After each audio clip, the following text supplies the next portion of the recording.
咱总统赖清德出国访问咱南太平洋的友邦，昨昏是到图瓦卢去访问。今年刚好是咱两国建交45周年，所以咱双方嘛有签深化合作关系的联合公报。另外，即马咱台湾嘛要和美国、澳洲、日本甲纽西兰替图瓦卢，咱同齐出钱替因起头一条海底电缆。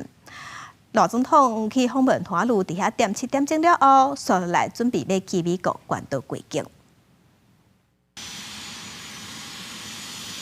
总统赖清德访问南太平洋，坐商业小飞机来到第二友邦图瓦卢，总统法拉尼来迎接。现场伫咧帮咱国国歌时阵，赖总统也第一唱。接受总理戴斐利国宴款待，赖总统协商台湾将要援助建造的图瓦卢国会大楼模型，代表两国为深化民主共同努力。另外，两国今年也甲理念同款的国家，美国、澳洲、纽西兰、日本制定资助图瓦卢由第一条海底电缆改善当地网络通讯。Express Tuvalu's thanks for Taiwan's contribution to the pool of funds that was sourced from partners of Tuvalu, including Australia, the United States of America, Japan, New Zealand, and of course Taiwan, to procure a submarine internet cable. 图瓦卢政府为这条电缆命名，采用了图瓦卢语的传统独木舟之意，有着连结及前进的含义。我相信，台湾和图瓦卢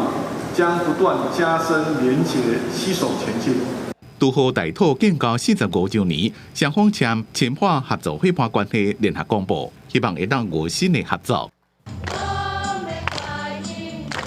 赖总统也去当地小学访问，传有台湾特色的家子仔地甲文具送互囡仔。尾下就飞机过景点美国关岛 AIT 执行理事那英接机，关岛的总统古雷鲁也来迎接，邀请赖总统随5早起到官舍进行早餐会。 结束图瓦卢顺风访问行程，赖总统在4号晚间抵达美国关岛，受到当地侨胞热情欢迎。由于关岛是美国在太平洋的战略要地，也是美中军事角力焦点，正值美国政权交接期，赖总统此趟过境深具意义。以上是公视记者陈方俊怀在美国关岛的采访报道。